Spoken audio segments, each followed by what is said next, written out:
It's a joke. I know, dude. Blake, can you just laugh a little bit? Come on, dude. Gosh. I know you messed up Chino and Chico yesterday. You probably are feeling a lot of guilt. I forgot. Thanks, Jared. Yeah, you're welcome, Grayson. Just be, thanks, Jared. BRM, dude. Real anger, as you would say. Okay, was that first one when The you first said one Chico? was Chico, for sure. Okay. So that's why I was like, oh my gosh, they were pulling your chain and just didn't want to answer things on the phone. Well, as soon as I was on the phone with that guy and I was like, are you sure? He's like, yeah, we don't have any. And I hung up. I told Sarah, I was like, I think maybe he's lying to me. And then you sent that. And then I'm there and I'm going, you guys really don't have any? Like somebody posted like 40 minutes ago a receipt that they bought it right here. Oh my god. And they're like, what? We haven't had any all day. And I'm just like, everybody's a liar. And then I punched him and I walked out. Yeah, dude. I'm sure you did. I'm now sure I that's can't go back. Yeah, dude. They never had anything anyway. Never allowed in Bevmo ever again. That's fine. I went to my Bevmo because they're dropping so much. Yeah. And I asked the lady and she looked at me like I was absolutely insane. And I had to tell her, like, no, George T. Stagg is different than Stagg. Like I saw that on the receipt too, that it's labeled George T in there. Right. And she was like, well, if it says Stagg on it, it's allocated. And like, I was looking for something in their little like Quickie Mart area. Mm-hmm. And this is me being peak sassy, right? I looked and I was like, there's a can of Stagg chili right there. And she like laughed, but also rolled her eyes. And she was like, I don't think we got any of the Stagg you're talking about.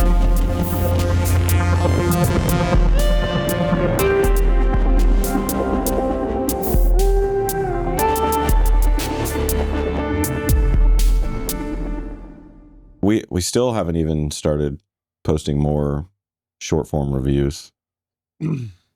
Yeah, that's just a matter of getting it. We got to edit them. Yeah, edit and cutting everything out. He's here. Cool. No, he's not, dude. I'm not ready. Yeah. Hold on. Oh. Now, hold on. But I do have to go pee all of a sudden. Oh my gosh. Okay. 10 seconds. Go. Oh, what, dude? Bad timing, dude. This is the intro. Oh gosh. What's his name? Well, Zoom right here says Sam Yoder. Okay. I was going to call him Mr. Boone.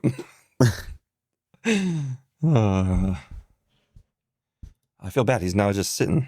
Steve, just start with, thanks for coming on the podcast. We all know you as Silicone Boone. What should we call you, Sam? Yeah.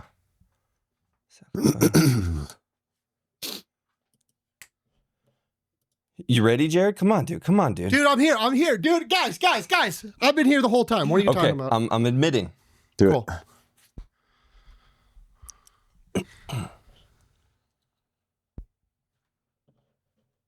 it. Hello. There he is. Hey, what's up? How goes it? Good.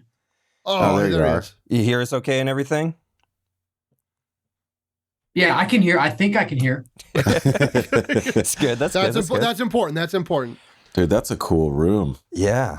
Banjos on the wall. Is this the home studio? You guys got cool rooms too. I mean, my lighting is a little bit sharp. I can dim my lighting a little bit, maybe. I don't know if I can get what you guys have though. I like those tones. I like those tones though. Well, Grayson's is real, mine's fake, and Jared's is real. So we're on the up and up. We're building studios, and eventually we'll have cool real lighting, or I will at least. So, I have to turn this back on, otherwise you guys can't see me. I don't quite have what y'all have. That's okay. That looks great. So you guys are podcasters, and you do this every week, or? Yeah, so we're kind of like a whiskey themed multimedia, movies, video games, music review.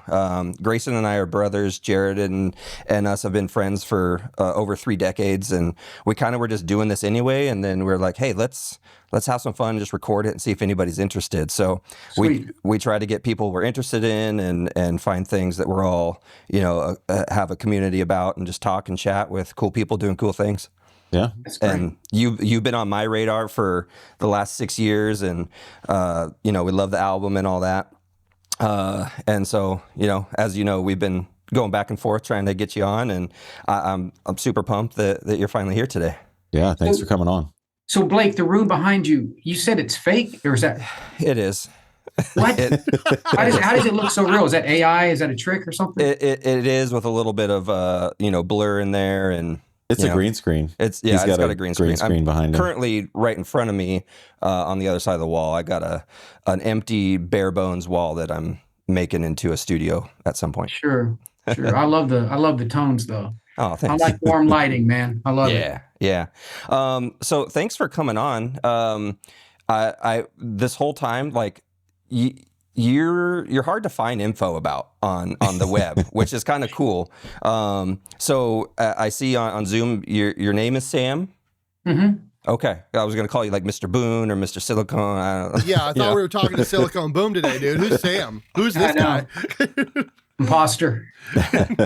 I can hear your voice for sure. Oh yeah, it's so iconic, man. Yeah, That's so cool. Great. So I mean, it looks like you're in the studio that you built. That's awesome. You mentioned that you were coming from clinic. Are you open about what that's all about, or?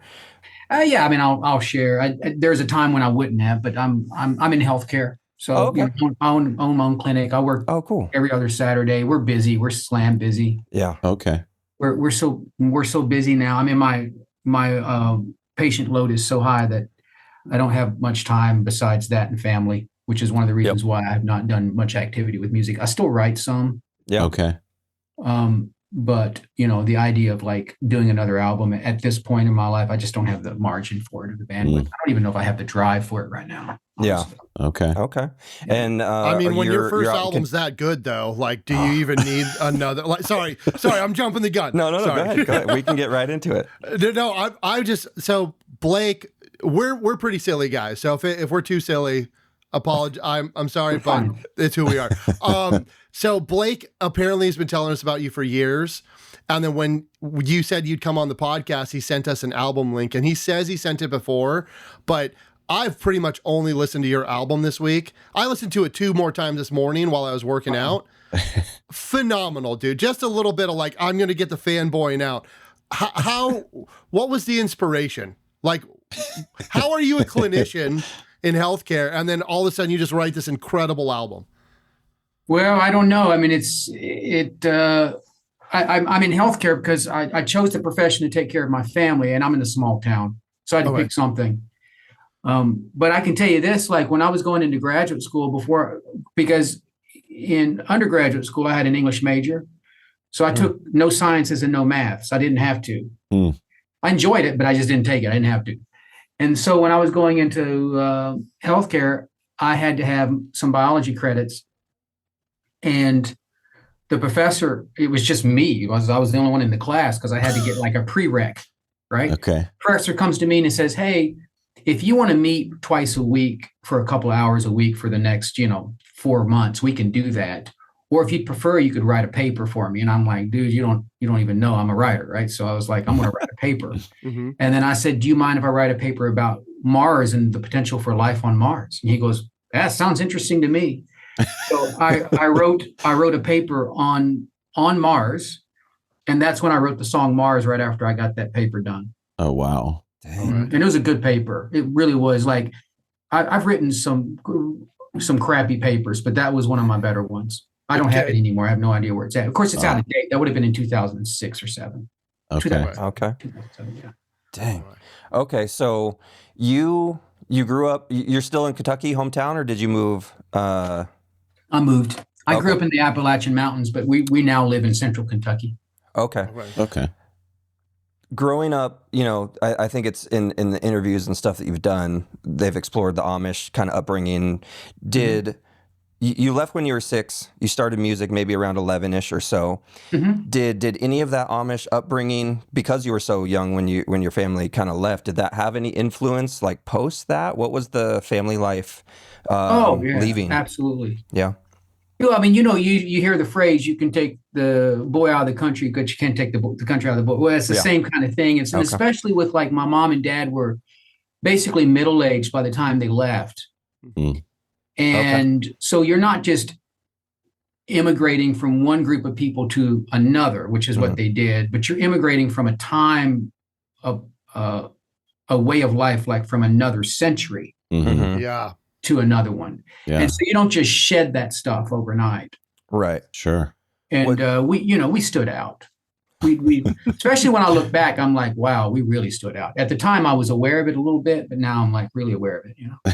Was the stepping away and the moving, was there a desire for kind of like a 180 to get into something different, or was it just like, hey, we moved and Well, now... that was, my parents did it for religious reasons. Okay, cool. They ended up I don't know how you want to put it, but they ended up not believing that the Amish way of life was good and true, and they didn't want to raise their kids in that way. Yeah. Interesting. Okay. Interesting. Now, getting into the music, 11, you started playing on piano and kind of getting into that. Up until that piano time, what was your exposure like to music? And then post, once you were getting in and finding an ear for things, Sure. What were you into? Well, in the Amish, my exposure was completely nil, other than the old Amish hymns, which are actually really beautiful hymns. Really, really, really like old 400 or 500-year-old hymns, which has clearly influenced my way of thinking in terms of melody. I may send you guys a link to one of my favorite Amish songs afterwards. It's gorgeous. Absolutely. Please. Yeah, do it. So for the first 6 years, that's all I ever heard. I didn't hear any radio or anything, not even TV. And then we left at Christmas.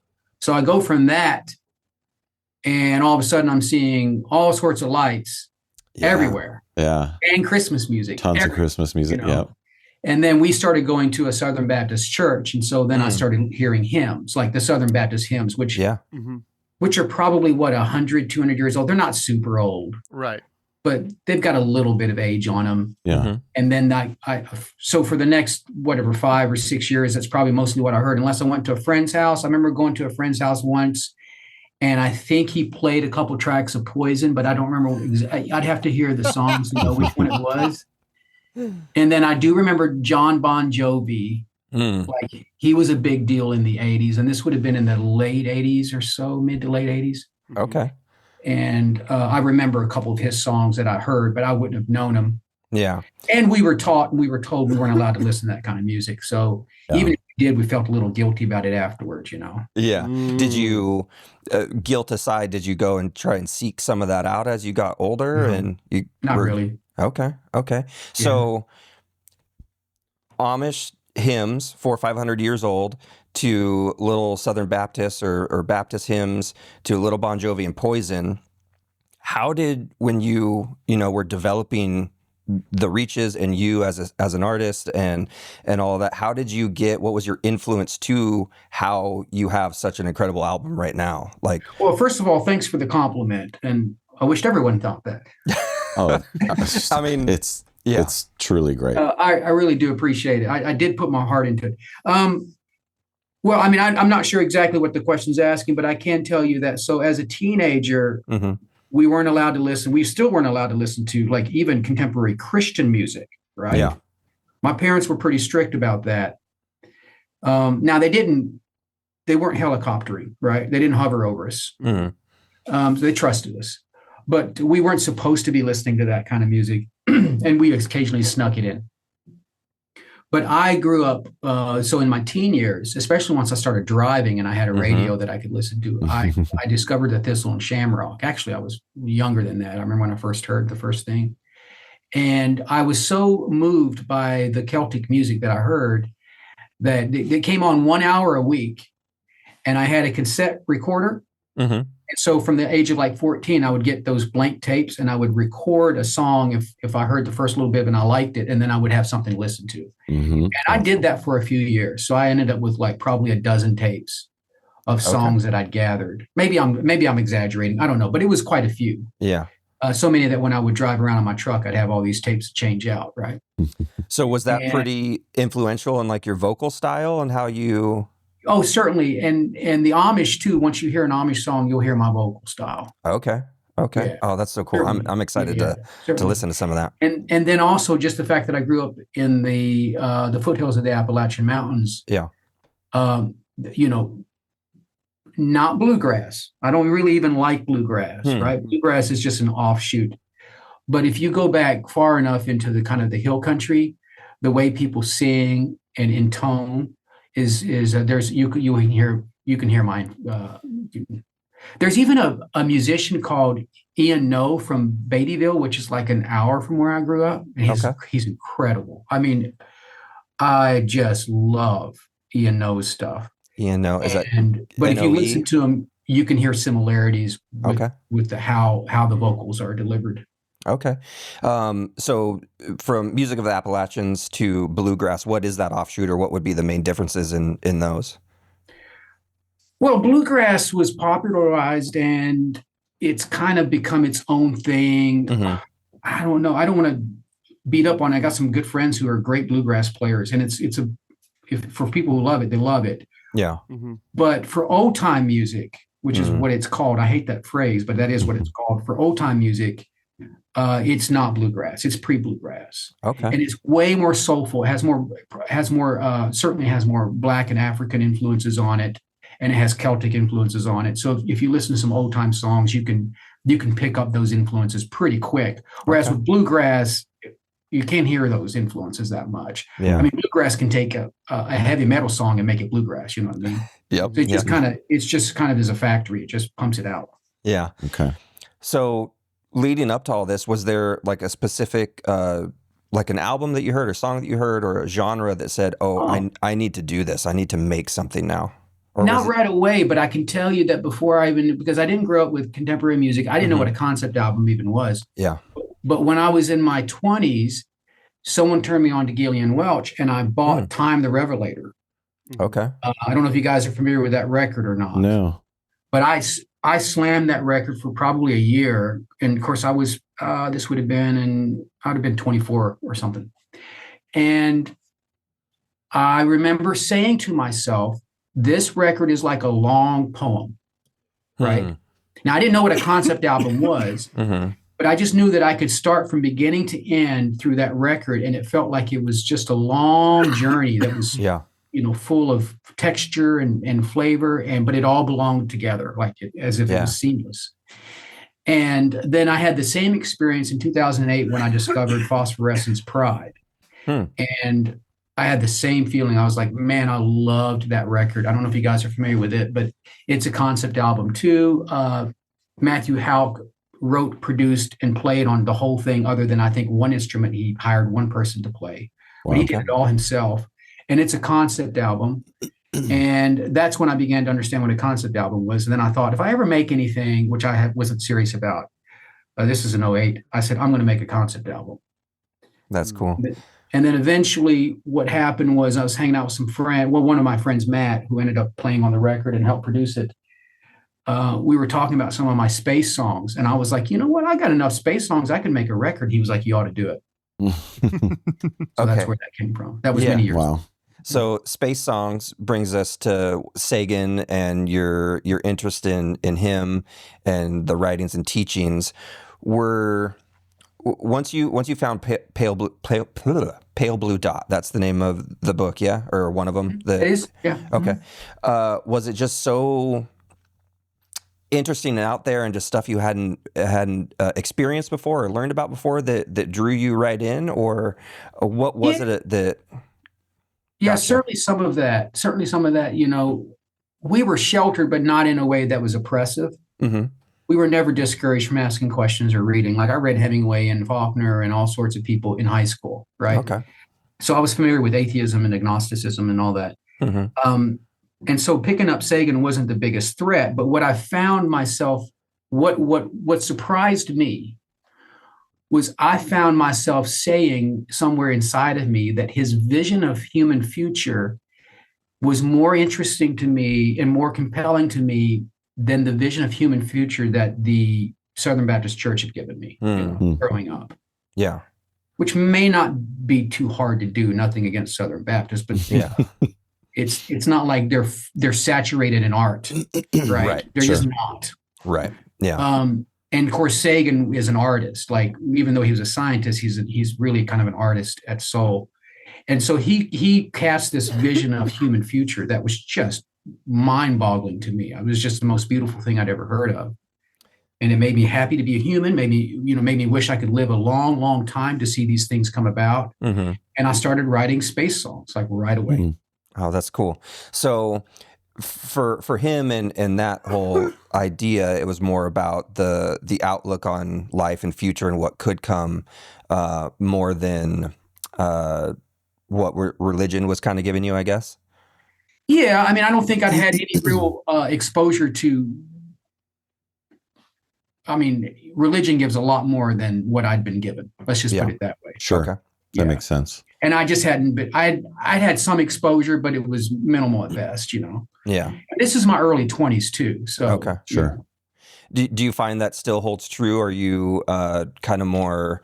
I guess did the science kind of replace religion for you, or just open? Okay, just kind of give you a different outlook, or. Yeah, I mean, I just see them as compatible. I just see them as bedfellows. I don't see them as enemies or anything. I never did. I never had a problem with that. Some people do. Yeah, Some two people feel like sides of the same coin kind of thing. Do what? Two sides of the same coin kind of thing. Yeah, I want maybe not quite that. I do think that if I had to pick one over the other, I'm going to go with faith. But and more as I age, especially more as I age, I'm just more and more. I'm just compelled that there's something out there. Even if we're wrong in what the specifics is, I'm deeply, more and more deeply persuaded that there's a mystery into human existence and consciousness that could not come from just random mutation. I just don't. That doesn't make any sense to me anymore. Yeah, sure. And I don't know that it ever made sense, but it used to be a little bit tempting for me. But it's just not that tempting anymore. I got you. Yeah, I think we all feel the same way, and we all have kids too, and just seeing the miracle of life and all that kind of stuff. It's very hard to see it another way, that there wasn't some sort of design behind it all, or there's people that do, and and they feel just as strongly in the other direction, and I believe them. I trust them when they tell me that. Yeah, I just don't. It's not even something I have to try to do. Sure. Yeah. Yeah. So I got a whole list of things, but I'm kind of coming up with a question here. Your whole album, exploration, aliens, will they, won't they, mystery, wonder, the whole bit. How does that conflict or align with your faith of, is there something else out there where, say, at least for me, the Bible doesn't explicitly say, hey, there's other creatures somewhere that may or may not be there. Does that have is there any toil in your head or anything like that, or just all interesting concepts? I mean, I would just assume there are things out there. The universe is so huge. Yeah. Do I think it's like saturated with beings? Probably not, because we have no evidence so far, right? Yeah. And then even if there's multiple things here, like here's something that I've thought a lot about actually, is like, the Fermi paradox, where they're like, where are they? Well, one of the filters may be intelligence consciousness, because if you look at just if you look at planet Earth, I think we've mapped 5 billion species that have come and gone. Wow. And there's only one that is prone towards arts and religion, and only one out of 5 billion. Those are really small odds. Yeah. And so that itself may be the filter. It may just be really, really either supernatural or difficult to get from, non-religious organisms to religious organisms, or are non-artistic to artistic, or however you can throw that. I think that's pretty interesting. Yeah. Listening to the album, definitely, obviously heavily space themed lyrically, but also I find a ton of religious themes in there too. Can you describe kind of the concept behind that, having, or maybe I'm seeing something that's not there, but faith and space as a theme? What was kind of your overall concept for this album? I mean, I think it's there a little bit. I wasn't like I certainly wasn't trying to hoodwink or like, I wasn't playing an evangelical cloak and dagger thing. No, right? yeah. Not at all. I just don't care about that. But I mean, who's going to grow up in the West and not have religious motifs, Yeah. It's through any writer is going to have it. Yeah. Or else you're not being honest, I would imagine. And so the motifs are there. I don't think I was packaging some heavy message other than what is clear, which is a hope for human future and, the potential for space exploration.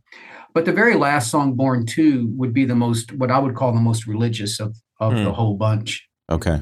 And it's more philosophical than religious, but it's religious because it wrestles with the idea of consciousness and mortality and the possibility for transcendence, which only religion would offer. I don't know. I mean, I heard an atheist a year or two ago on Sam Harris's podcast who says he's an atheist, had a near-death experience in which he saw his family alive, said he believes it, but he doesn't believe in God. So I don't know how you deal with that. I mean, that's weird. I don't know how you make that leap. Yeah. Is that just like a weird brain MDM trip? Like how would he rationalize that? Oh, I don't know. I'm trying to remember how he did, but he just said that he believed that it was real, that those entities, there's the people that were interacting with him were real. He doesn't believe in God. So whatever. That was on him. I'm not trying to. I'm not even trying to make. I'm just saying that's the only person I've ever heard go there. Yeah, interesting. Right, but the only other people that I've ever heard go there with life after death or life after death or whatever are religious people. And anyway, Born 2 tries to, but I was explicitly not Christian about any of this record. And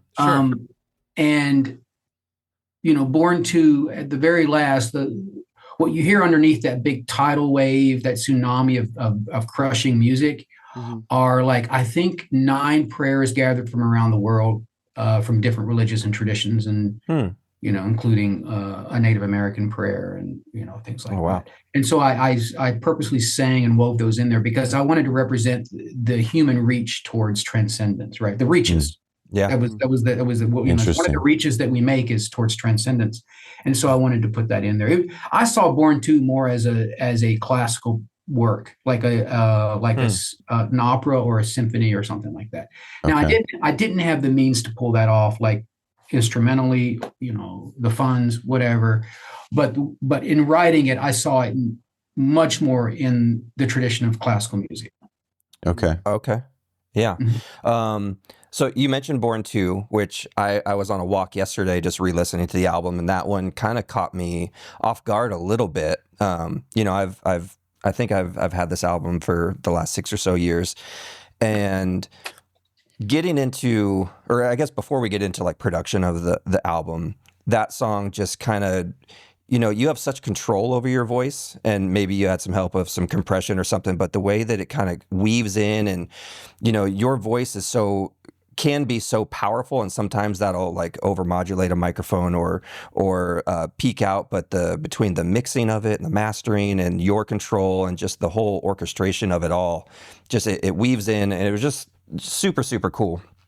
So I do want to get into like production and that kind of stuff, but in other interviews with yourself, you've kind of talked about songs and that kind of stuff. So I do want to give the other two guys a chance if they have any for that. But was there anything about the album that you haven't kind of discussed before that the interviewers didn't get into, or was there anything else about it song wise you wanted to say? Yeah, I mean, there's probably a couple of things. There are some things I wish I'd have done differently. But that's always going to be the case. I don't know if I want to go down that route. Sure. All creatives, everything they make. Yeah. And I don't even know if I want to go down that route. But there's the second to last song on the album, We'll Fly Away, which gets no love, and I get it. It's fine. It's too long. But I don't know that I've ever found someone who caught it, who understood what I was trying to do. I'm being serious. Interesting. Without me telling them, right? Okay. Yeah. Well, a testament to that song. I started this podcast like 8:30 this morning, just had everything ready to go, and then Jared popped on. The album was playing. That song came on, and Jared's like, "Wait, what's that song?" And he was caught off guard a little bit, and is like, "Well, I don't know if I've heard it that way before," or something like that. So yeah, it definitely. Even listening to it all week, it was that song. Like Blake said, was like, it's you. I knew it was you, but it was like, hold on, I'm hearing something different this time. Yeah. So. Yeah. Super cool. So tell us, if you don't mind, what you intended for that song that people don't grab.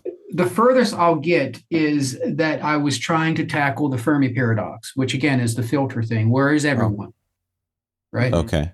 So the Fermi paradox basically, it has, if you read about the Fermi paradox, there are explanations of why we have not encountered extraterrestrial intelligence, right? So the universe has been around 14 billion years and stars are like, I don't know, 13 billion years, 12. I mean, it was very quick. The stars were formed and then planets within very short time. So there's been, a 10 billion or a dozen billion years where life could have evolved and gotten really intelligent and sophisticated. But where is everybody? That's the problem, right? Yeah. There's plenty, like the Earth is only 4 billion years old.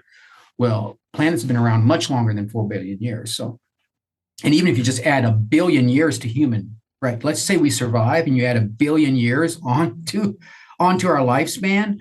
What are we going to be doing in 1 billion years? It's insane, right? Yeah. It's absolutely insane.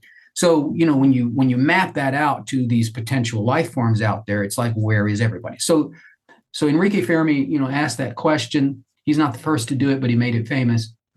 And there are answers as to why we don't run into those people. And one of the answers, which I'm not going to disclose, I wrote the song about.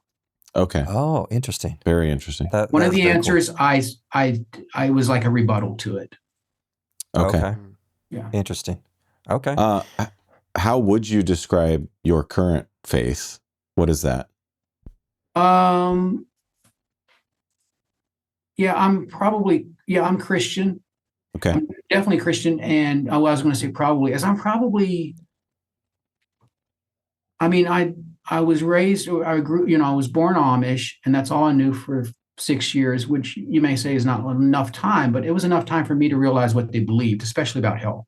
And that if we left, we'd go to hell. Yeah. And I knew that. I also knew that we were, quote, the right and everyone else was the wrong. And I also was aware that when we left, that we were changing our mind about something that didn't make sense to me. And then I was raised Southern Baptist, and then I left the Southern Baptist and kind of went more just non-denominational evangelical kind of thing. Okay. But I'm not in any of those places anymore. Okay. On the inside. Sure. I may physically be there sometimes, or most times, but on the inside, I'm probably more like Orthodox. Okay. Eastern Orthodox. Okay. Makes sense. Fascinating. I mean, I definitely picked up themes of Jesus throughout, but I know you're saying you were, you brought a lot of different cultures and faiths into your writing, but because that's, my viewpoint, I think I picked up on that more probably. Yeah, sure. And I like that. No, and just to be aware, I want to turn this off. Sorry, guys. Sorry? My phone just beeped at me. I want to put it on airplane. Probably 5 or 6 years ago, I wouldn't have even talked about my faith at all because I didn't think it was relevant, and I still don't think it's relevant. But I'm so far now removed from that record that I don't even think about that record ever anymore.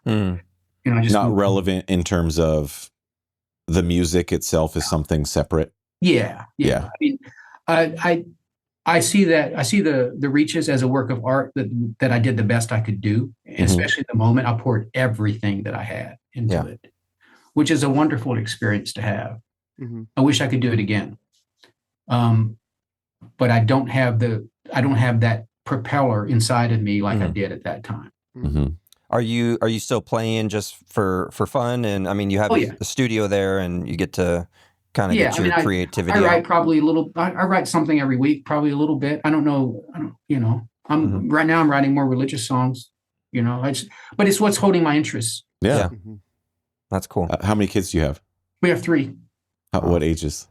14, 10, and 6. Okay, so very full. Yeah, I've got 2 girls, 8 and almost 11. So great. Yeah. They're the best part, aren't they? Yeah. Yep. Absolutely. Dude, Blake has 3. Jared has 2. Yeah, it's why I love getting up every day. Like it's like, what fun adventure is my kid gonna bring today? Yeah. Especially my youngest daughter. My youngest is my daughter. She's 6, Cece, and she's just every day is a bundle of joy and challenges and new discoveries, and like we talk about her a lot, and it's wild. She's one of the cutest kids in the world, dude. Yeah, I believe you. She's an old soul. Oh, for sure. She for sure is an old soul. She gets that from her mom, but yeah, kids are the best. Yeah. Yeah, I woke up this morning. My daughter was in the kitchen, had eggs and toast ready for me, and made me this coffee. She's 10. Really? Yeah, it was amazing. That's fun. That's awesome. So, if you don't mind, could we get into a little bit of the production of the album and that kind of stuff? Just to be clear, this would mostly be over my head. I'm not a tech guy at all. Okay. Oh, that's the kind of stuff I wanted to ask about. The where you recorded in Kentucky at a studio down there. For your instrumentation of all the songs and fleshing out of all of the pieces and all that kind of stuff, was that all you, or did you come in with your guitar and melody and structure, and then other players came in to kind of help out? Yeah, I mean, I would come in with a song written, and I would demo it. Yeah. Whatever you call it, I'd play through it, usually with a guitar. Yeah, always with a guitar. They put me on a clicker. I had two producers, John Class and Matt Knoll. Matt Knoll is like a lifelong friend. We live in the same town. And they put me on a clicker, and I would just play through the song, and then we would start from scratch. Okay. And we would just start recording. And there was 4 of us. There was 5 of us total, but there were 4 of us besides me that would play through. So my brother Glenn was good electric guitars. Matt Knoll was co-producer as well as percussionist, drums. Okay. And then Patrick Schaffner was bass, and John Class, who was the lead producer, was keys, synths, organs, all that. Okay. Going into the studio, you, with your guitar, having the songs in that form, was there a desire to make them like this big, huge sound that you have, or is that just what it happened at the studio? And it's what happened. Yeah. I mean, if you guys knew more of my actual music, which I've got tons of songs, they're way more folk. Okay. Yeah. And I don't even listen to contemporary music that much, y'all. I just don't. Like the sound that I made, I don't really listen to that kind of music that much. Okay. That's so interesting. That sound you made hit me right in the sweet spot. Like, I tend to go with heavier sounds and more post-hardcore and stuff like that. But I have a sweet spot in my heart for folk, and because of these jokers, they were getting me into country music. I will never admit that again. I love country. Yeah. But like when I was listening to Diamonds, dude, it's so good. It's such a simple but huge sound, and then the arpeggiation on the keyboard comes in. Yeah. And it like the layers and the complexity of all just was incredible. And then in my head, I was like, man, you said it earlier. You were talking about how like good folk can be hardcore, and hardcore or metal can be good folk songs, something like that. And I was like, dude, if all this arpeggiation was just shredding on guitar with your vocals still, dude, that would be such an incredible song. I mean, I love it, by the way. My brain just starts thinking differently. I mean, but I can't take any credit for any of that, y'all. I could barely play music. I can barely play. I got banjos back here. I play claw hammer banjo. I play acoustic guitar, and I play keys. I play piano. I do most of my writing on the piano. Oh, but like, I'm not great at any of it, right? I had to lean on my friends, and I had to lean on their talent. But I mean, it was a perfect pairing. Your talent and skill, and absolutely. Yeah. Jared has always loved Angels and Airwaves, which I don't understand, but it has a gigantic space sound. The whole Reaches album has that space. I mean, it's almost like a Hans Zimmer cinematic or a Johansson cinematic space landscape behind the whole thing. For sure. And I think that's probably why Jared loves it too, because it has space. I love movies. I love movies more than music. Okay. I do. I mean, Interstellar. It's like Interstellar. Yeah. Literally, next on my list is going into the cinematic well, let's finish feel. with the production then. I don't want to cut you short. No, that's all right. I think it answered kind of most of my stuff. If there was a lot of collaboration with everyone, I was going to ask, did you guys go analog? Did you guys go straight in the box, like a Pro Tools type thing, all digital, computer? Pro Tools. Okay. Yeah. Just kind of into an interface, or wasn't recorded to tape first, right? I think we used an Apollo 16 or something. Okay. Yeah. Okay. My background Perfect is in name. Yeah, right. Yeah, all right. I know. I agree. My background is in production. I record sounds and stuff for movies and television, and now I'm currently at PlayStation doing video game sounds. But that's awesome. So that's what interests me, and the three of us have been in bands throughout the last few decades of playing with each other. So the recording part is just super fascinating, and how you. I mean, I was looking at, I looked up, John and Matt, and then I also, your mastering engineer was Drew Levine. Levine, is that how you say it? Yeah. And he's I met him through John. I mean, we had like 2 emails. That's it. Yeah. So he's pretty big in at least the world that we're familiar with, as far as mastering. Big into where did my notes go? I'm looking at it right now. Kim Walker-Smith, Norma Jean. What? John Mark McMillan. Oh yeah, he's big. Holy cow! Elevation Worship. Like he's just done so many albums. So wow. I think that's why we all, or at least why I gravitated towards so well. Like we mentioned, Angels and Airwaves already. The country folk and the good production of it. Like to me, it's just one of the most perfect albums in every way. Like it really is something special, and so it kind of makes me a little bit sad that there's not a follow-up or something, but it still doesn't detract from. Listen, man, well, let me talk about that. Like I had every intention, and I have a record like written. That's another concept album that my buddy says the songs are better. I don't know if they are, but he says they are. And I had it ready to go, except then we moved across town to a farm, built a half-a-mile lane, built an 88 by 36 foot barn, and then built this house I'm sitting in. Built yourself? Well, I mean, we're paying people to do it, but I mean, that doesn't happen overnight. Those are like a half-a-mile lane. We had to go over a creek and had to get a culvert in here, and the culvert is 8 foot tall. And wow.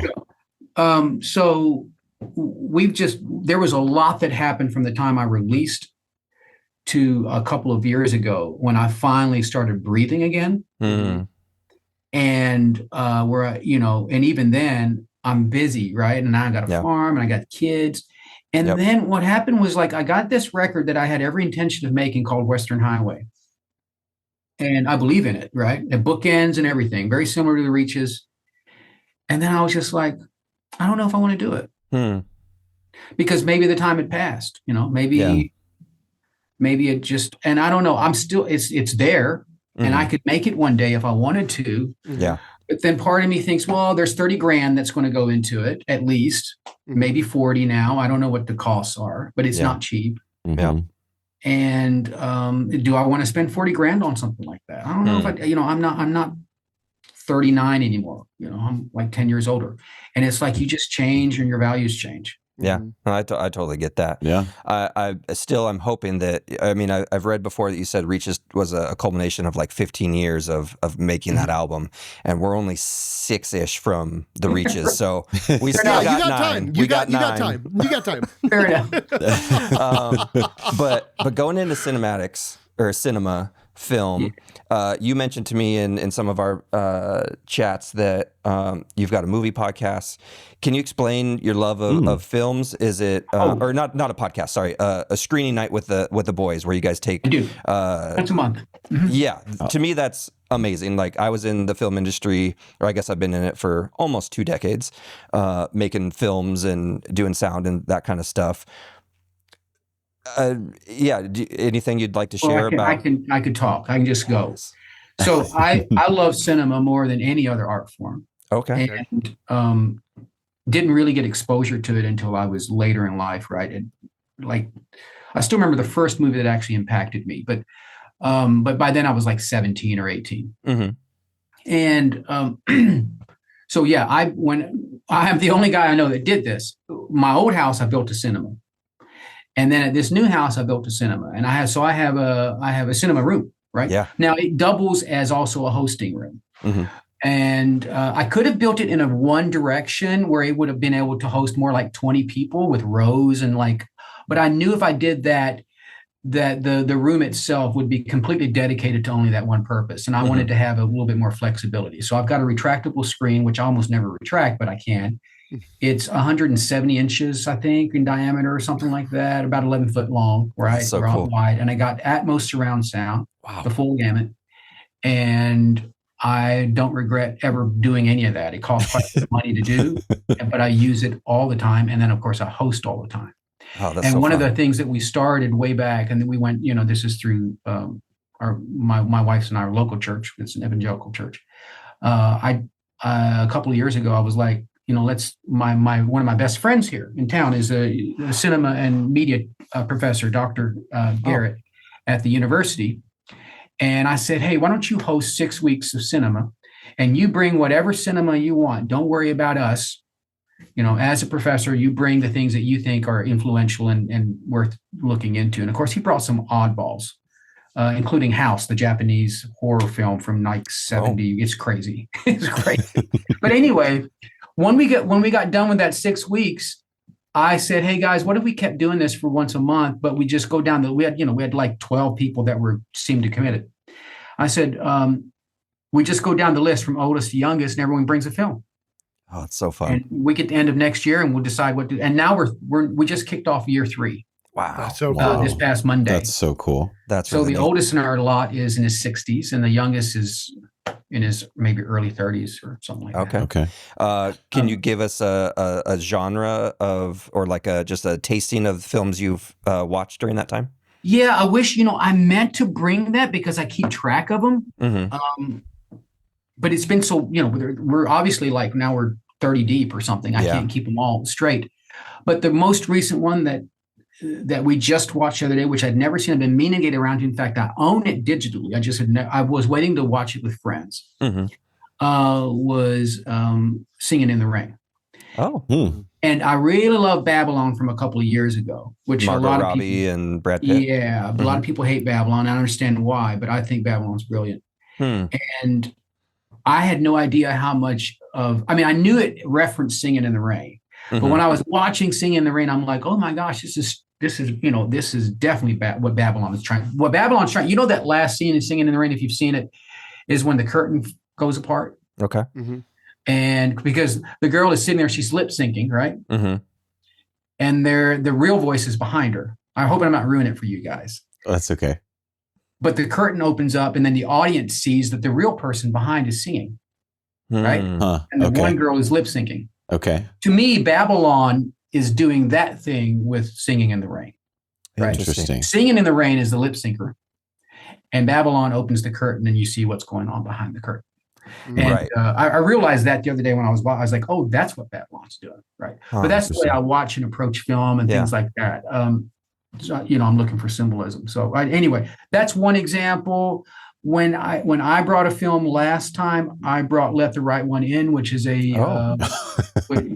is It's the vampire, Sweden. Vampire. Yeah. It's a horror Swedish film, which is really not. It is vampire, but really, it's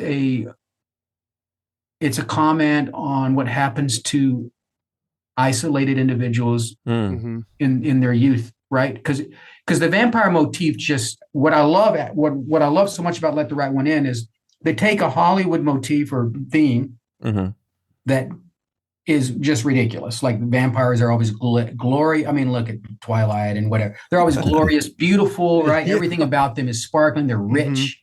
They're so smart. And all of a sudden it says, what would happen if vampires really were real?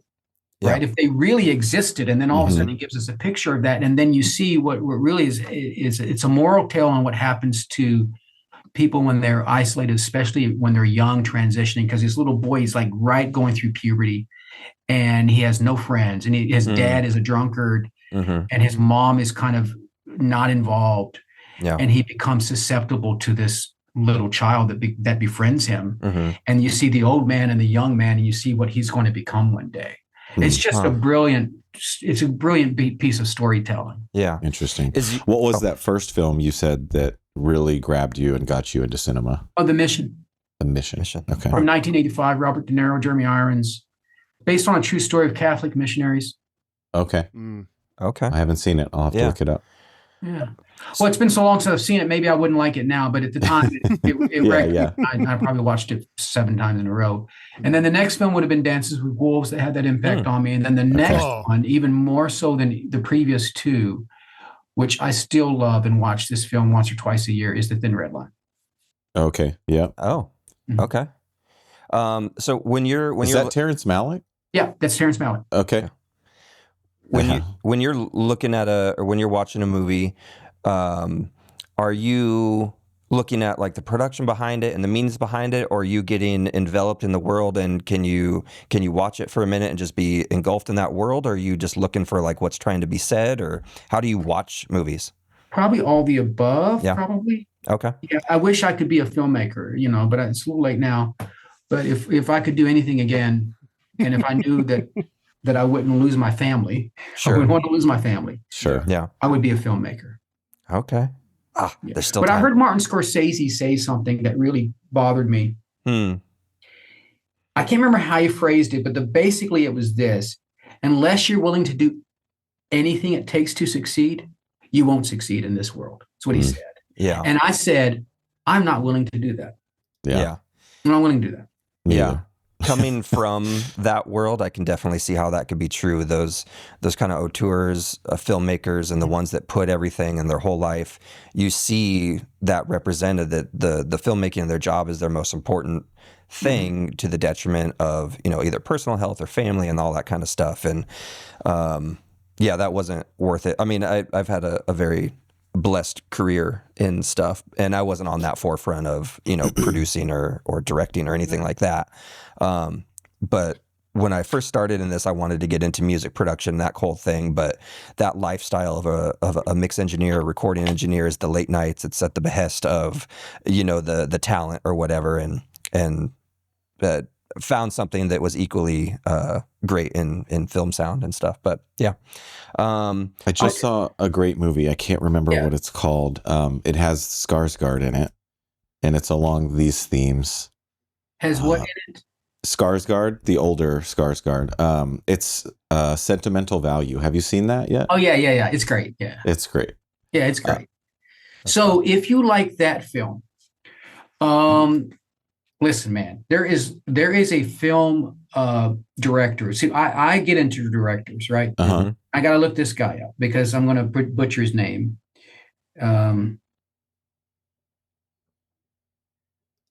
Sorry, right here it is, or close to it. Yeah.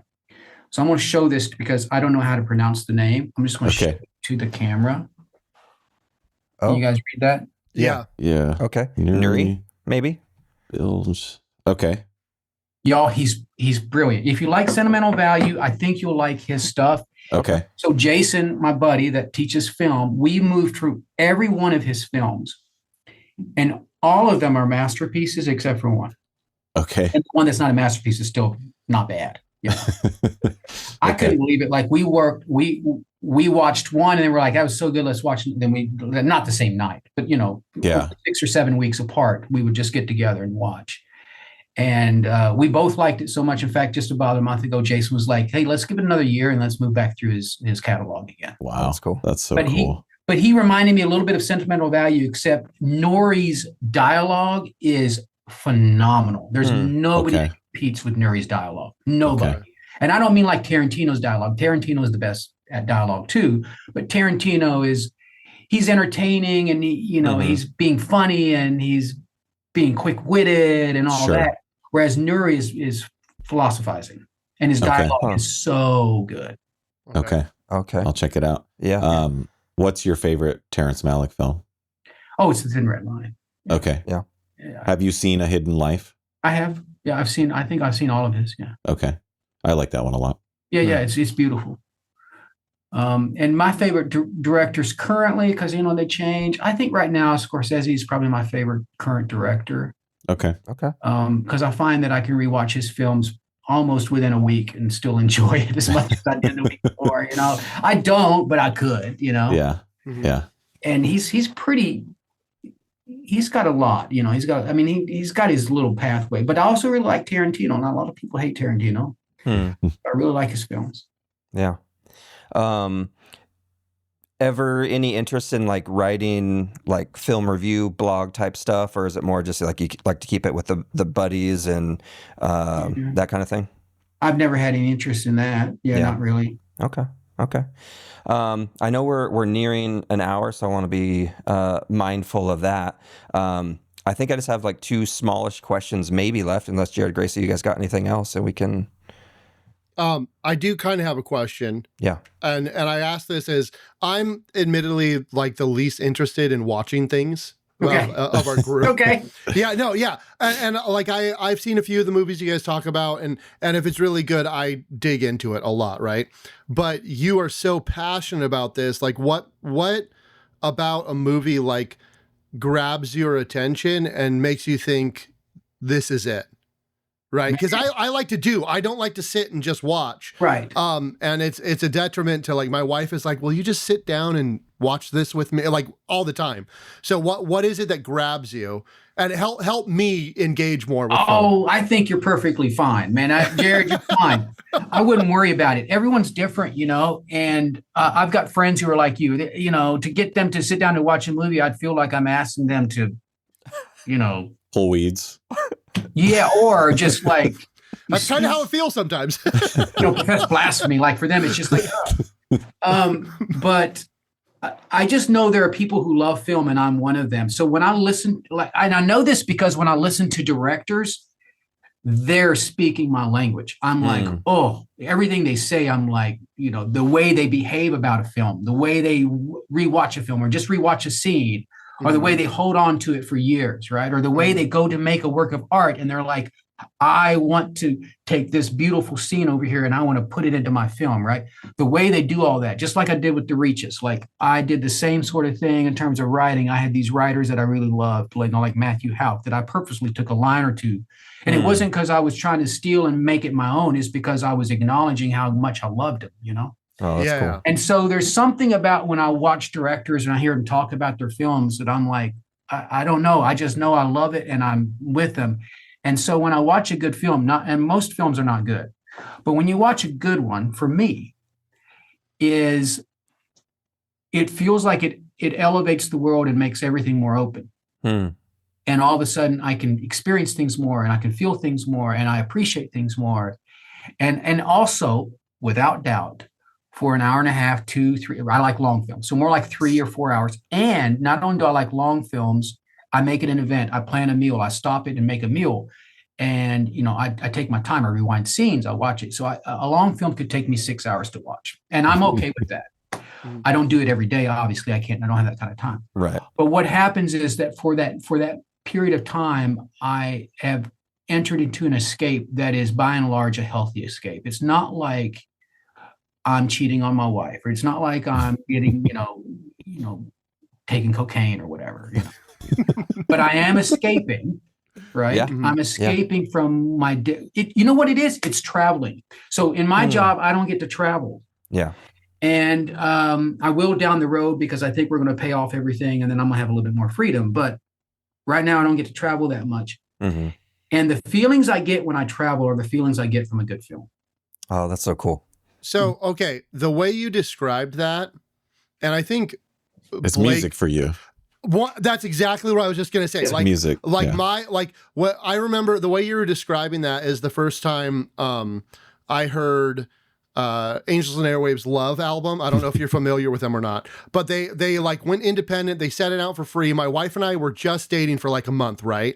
And it's this huge soundscape of space, rock, whatever you want to call. And it took me to that, like how you described it a minute ago. Everything's more open. You're more open. You're accepting more, and life is kind of new.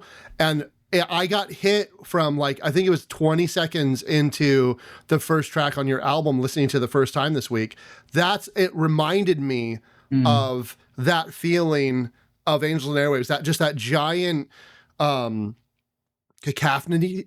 What's the word? Cacophony. Cacophony of sound of just like it just like opens up like you're breathing almost. You're just like, whoa. Yeah. And so when a while ago you were like, I don't know, I'm not very good. You were so humble, and I'm just like, hey, Sam, Silicone Boone, whatever you want to be called. Don't talk about yourself like that. Dude, you hit me in that feeling that you were talking about how films help you escape. So that's awesome, dude. That's great. Yeah, that's it. So that's my best answer to your question. That's what it does to me. But I certainly wouldn't judge you. Like I said, I got good friends who I love who don't want to watch a film, and that's okay. Yeah.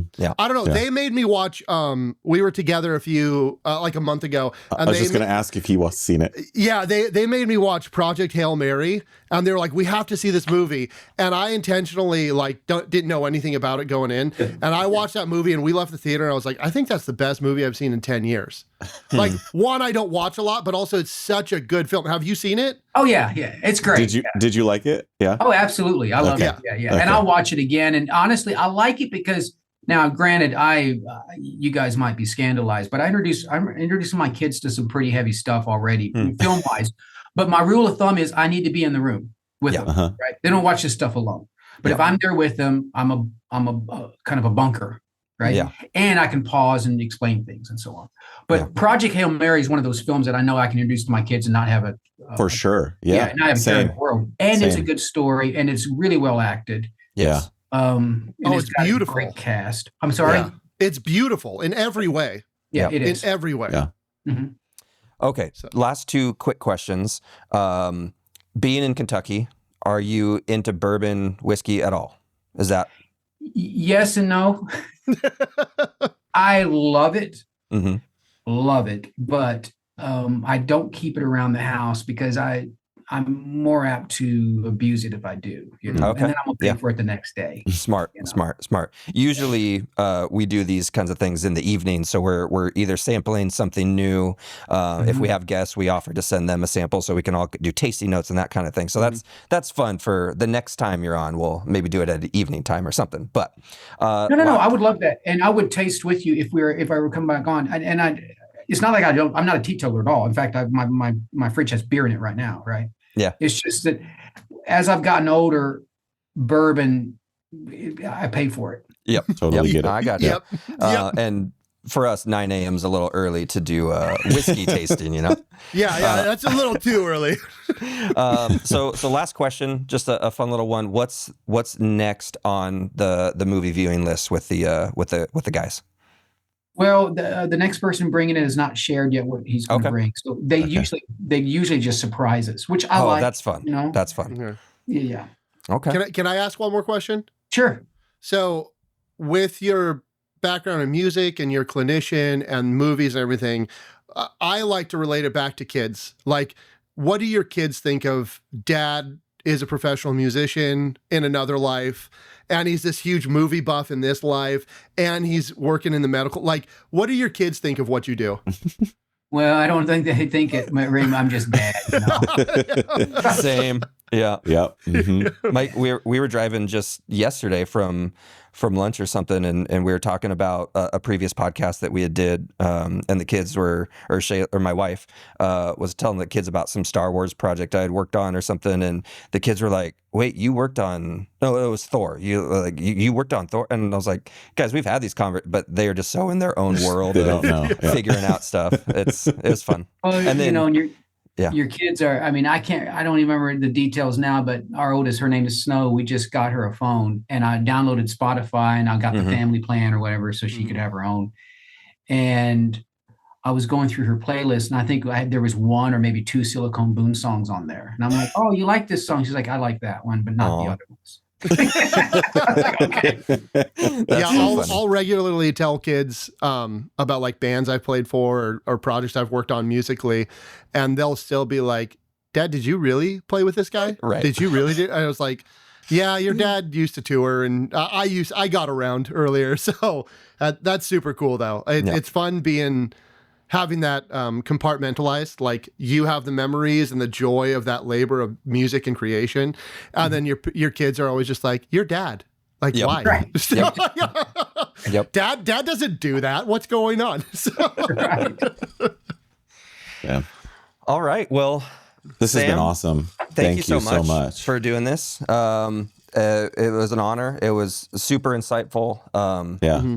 A very pleasure, cool. guys. Yeah, really appreciate Thanks it. for having me. Absolutely. Listen, I appreciate all the compliments. I wish I had more to offer. Like, I wish I had more records to be like, hey, check this. Well, when the next one comes out, we'll have you on again. All right, sounds good. 10 years. No. Oh, yeah, 9 years. We'll give you 9 years. All right, guys. Thank you so much. Hey, Yeah, see hopefully ya. we'll talk to you again. All right. Bye. That was fun. That was was so cool. That was fun. so cool. Yeah. I mean, at first, it almost seemed like he was maybe going to be a little standoffish, but then I think as we got into it, he kind of thought we were cool and opened up. So He warmed up. He started being a little silly. It's like, why do these guys want to talk about something I did like 7-8 years ago? Yeah. I don't even like it anymore. So you guys have a podcast or what?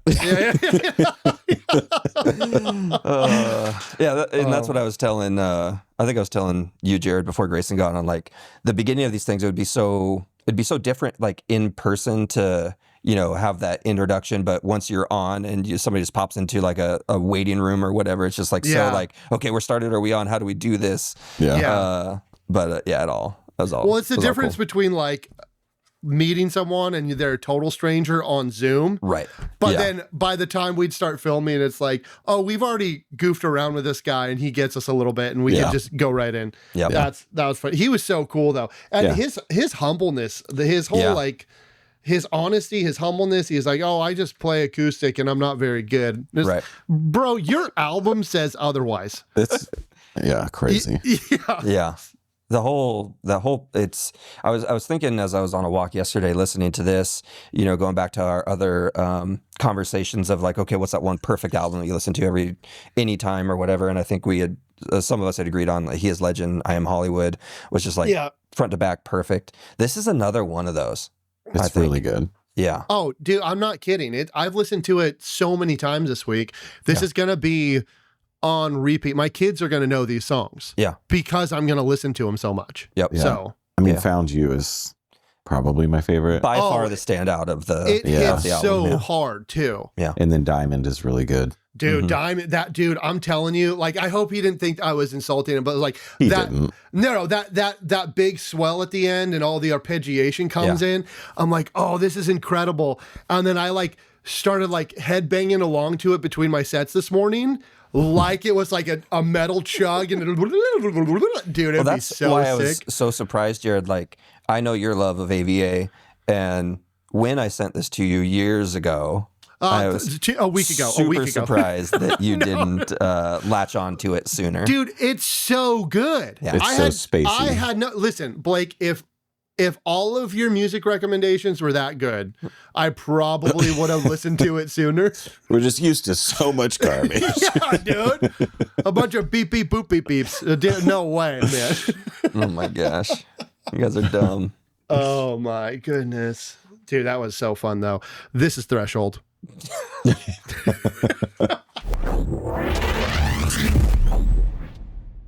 Hey, Jared. It's so dumb. What? I might have been wrong on turning that mic up. just lid taste down. How's your I'm level? so sick of you, dude. Grayson was sick of you yesterday. I'm sick of you. Dude, you're just burning bridges left and right. I'm going to be sick of me tomorrow.